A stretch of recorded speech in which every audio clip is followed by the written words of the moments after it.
We now start the discussion on the module 2 of chapter 7. In this module, we are going to present a very important theorem of real analysis, which is named after Italian mathematician Giuseppe Vitali, and this is called Vitali Covering Theorem. It is a type of covering theorem. You have already come across such theorems, for example, High-Neighboral theorem, where you have dealt with open covers. So, this is also a type of covering theorem with respect to measure, and the nicety of this theorem is that it has found many important applications in real analysis and measure theory. We start with this important definition of the Vitali cover. You all know that a collection of sets is said to cover a set A if every point of A belongs to some member of that collection. You are already familiar with open covering, and you know about compactness, that a set in the real line is compact if and only if every open cover has a finite subcover.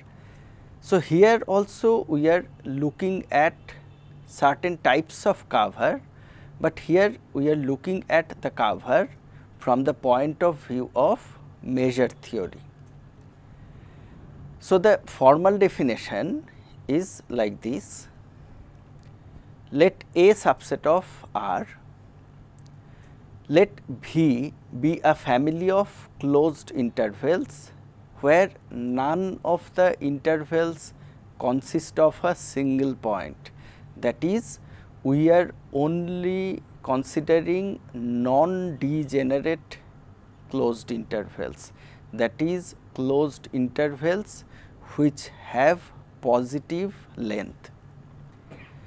Then the family V is said to cover the set A in the sense of Vitali if for every point x belonging to A and every epsilon greater than 0, we can find a closed interval I from the collection V such that x belongs to I and measure of I, that is length of I, is less than epsilon.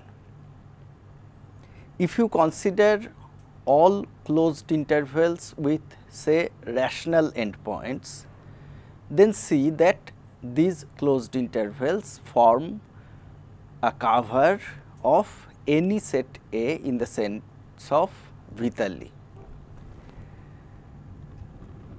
Now, we give the statement of the important theorem, Vitali Covering Theorem.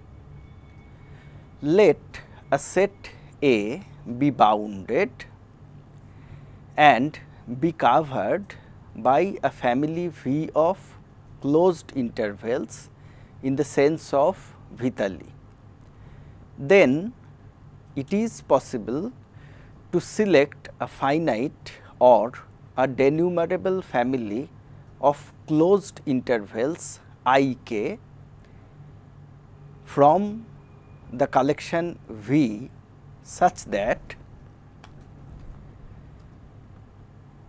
the members of this collection are pairwise disjoint, that is I intersection I j is equal to phi when I is not equal to j, and the union of these intervals covers the set A in the sense of measure, that is mu star of A minus union k I k is equal to 0. So, this particular denumerable family of closed intervals has the property that they are pairwise disjoint, and the points which do not belong to any of them, that whole set has outer measure 0. The proof is very long and quite complicated, and so we start our journey. Since the set A is bounded, so we can choose a bounded open set delta such that A subset of delta and mu of delta is less than mu star A plus epsilon. This follows from the definition of the Lebesgue outer measure.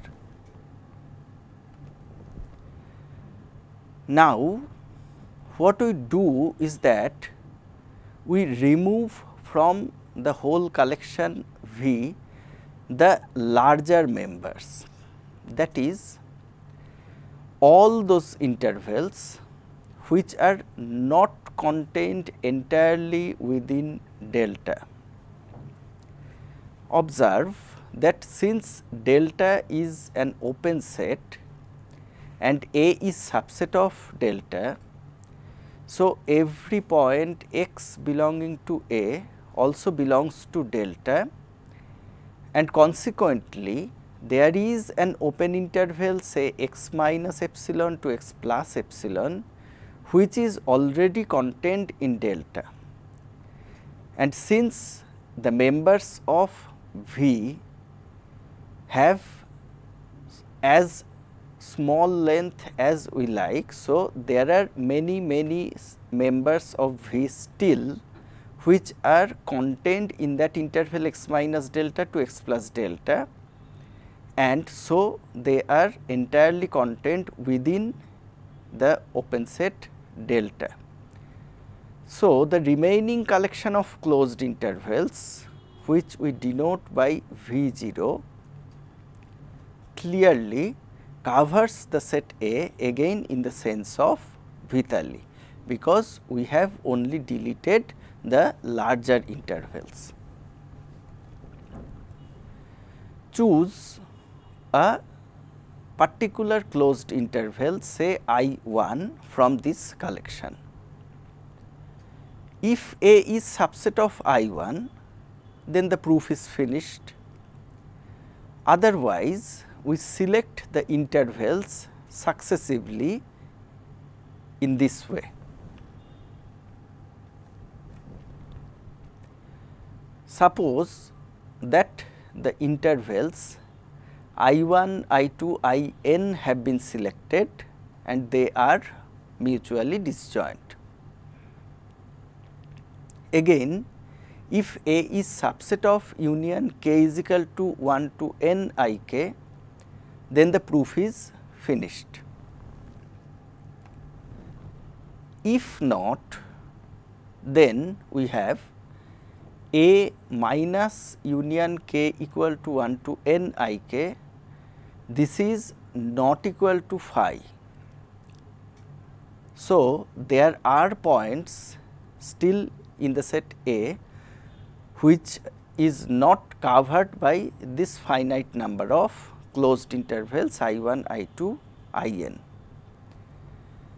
Let us write Fn as the union k equal to 1 to n I k and Gn as delta minus Fn. Observe that Fn being finite union of closed intervals is a closed set. Since delta is open, so Gn being the difference of an open set and a closed set is open. Let Ln be the supremum of the lengths of all the intervals which are entirely contained in Gn.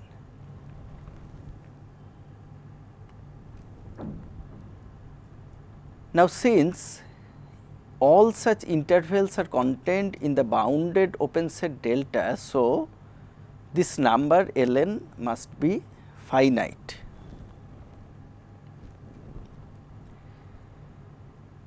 Now, from the definition of supremum, choose an interval I n plus 1 from this particular collection for which mu of I n plus 1 is greater than ln by 2.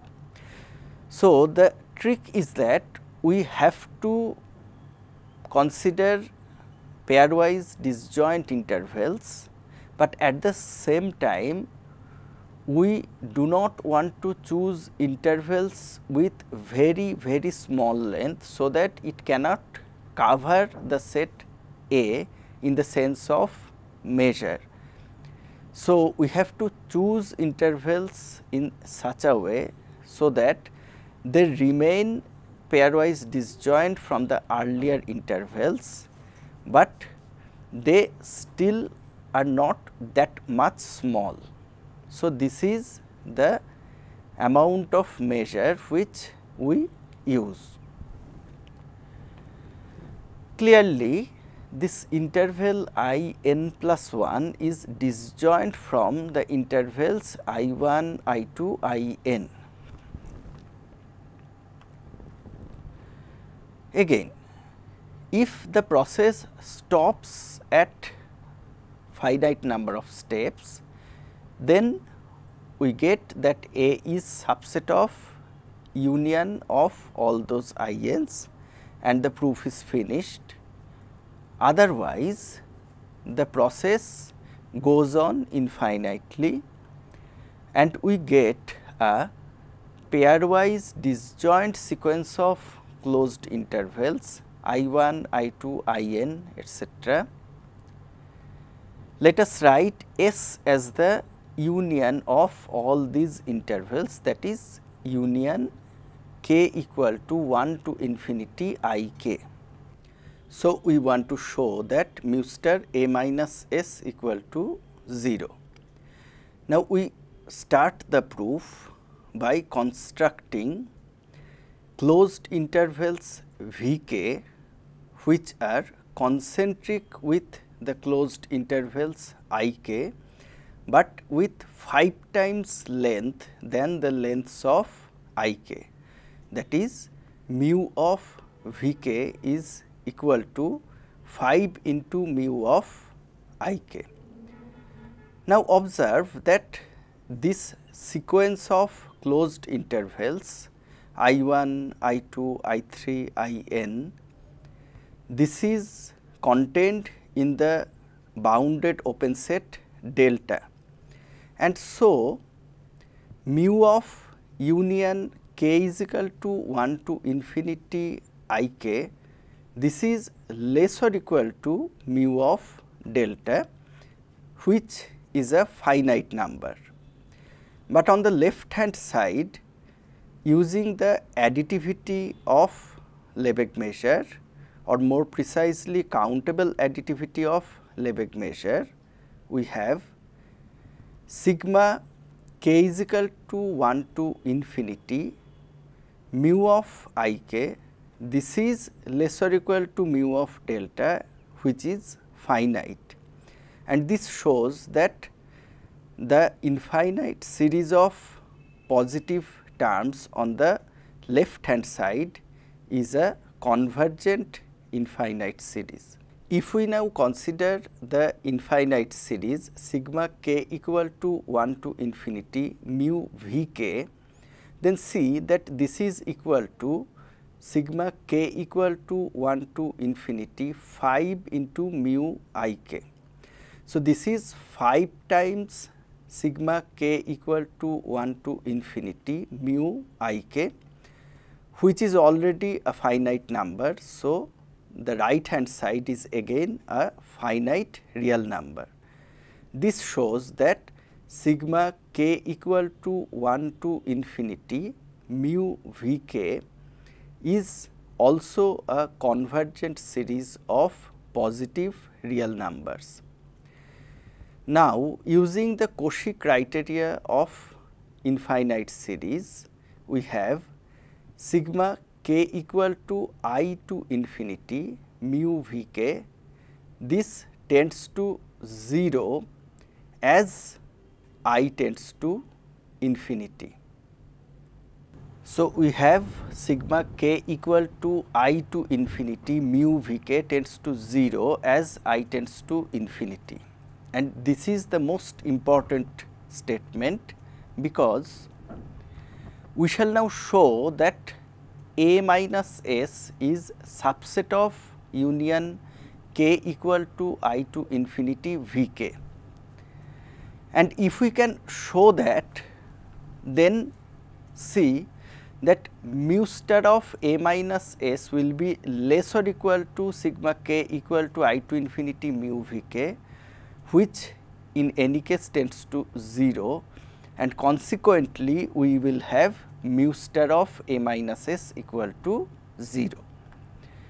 So, start with a fixed I and let us take an arbitrary point small x belonging to A minus S. Clearly, this point x belong to the set G I, which is open.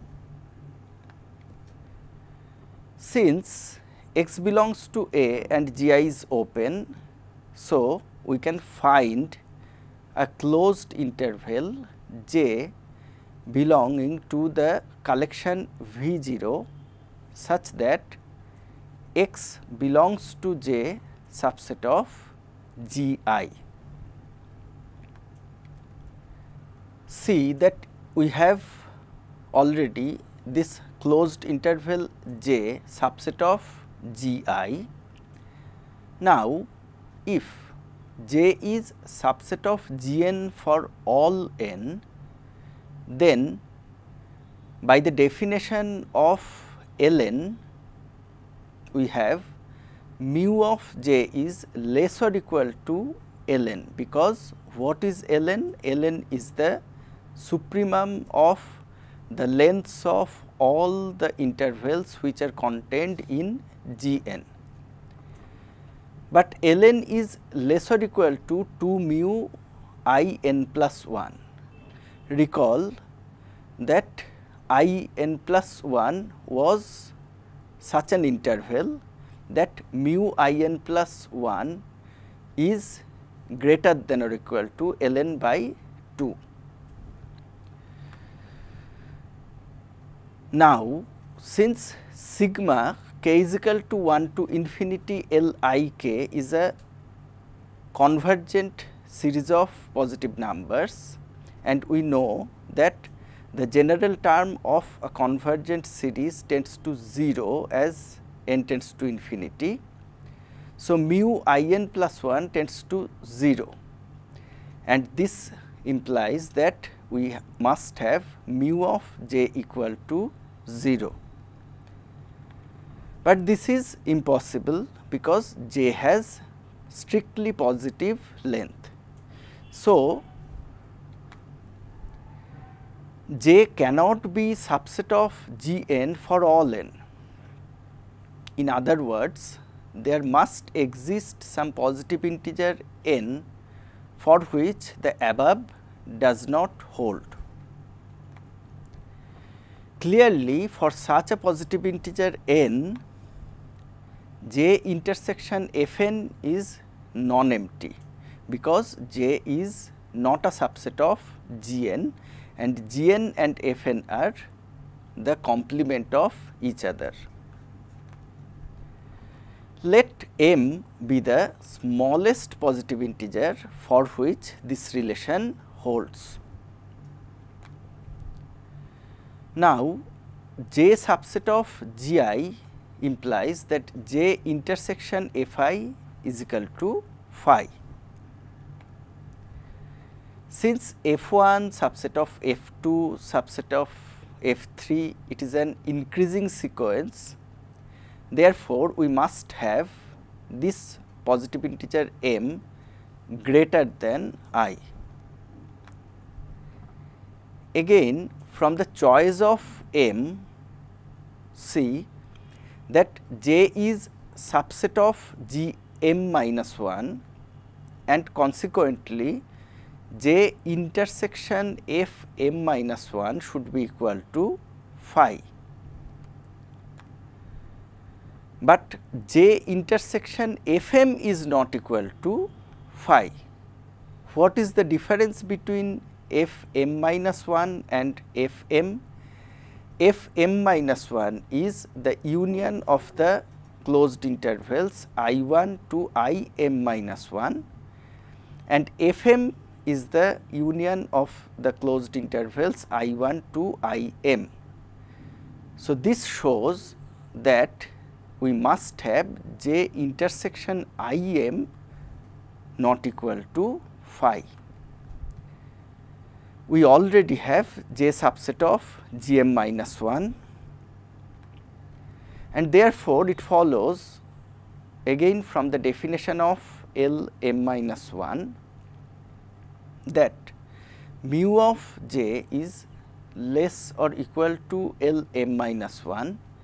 This is again less or equal to 2 mu I m. Now, consider this interval J.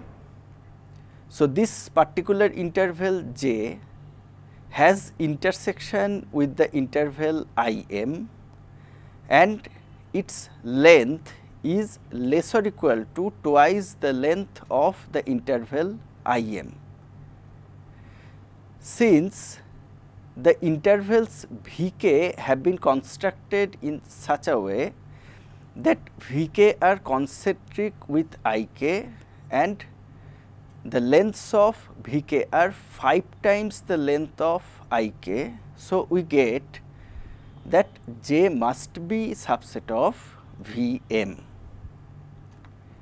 and since m is greater than I, so we finally have J subset of union k equal to I to infinity V k, which again implies that x belongs to union k equal to I to infinity V k, and since this is true for any I, so this completes our proof.